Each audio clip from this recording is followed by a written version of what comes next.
আসসালামু আলাইকুম ভিউয়ার্স, কেমন আছো সবাই? আমি মুক্তা আর তোমাদের সকলকে মুক্তাস ব্লগিং প্যাশনে স্বাগতম। আজ সকালে ঘুম থেকে উঠে মুডটা ছিল একদম ফ্রেশ। সকালে নাস্তা হিসেবে ডিম দিয়ে ফ্রেশ পাউরুটি খেলাম। কি যে মজা!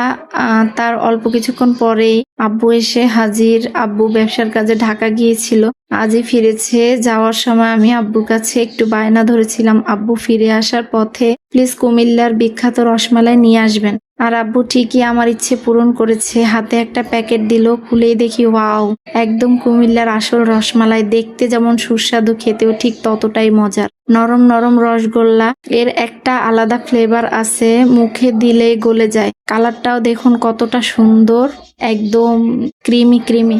সত্যি বলতে কি, বাবা মায়ের ভালোবাসা যে কত মিষ্টি হতে পারে আজকে আবারও বুঝলাম। শুধু রসমালাই নয়, আব্বুর আনা এই ভালোবাসা, এই যত্নটাই সবচেয়ে বড় উপহার। তোমরা কেউ কুমিল্লার রসমালাই খেয়েছো? খেয়ে থাকলে কমেন্টে জানিও কেমন লেগেছে।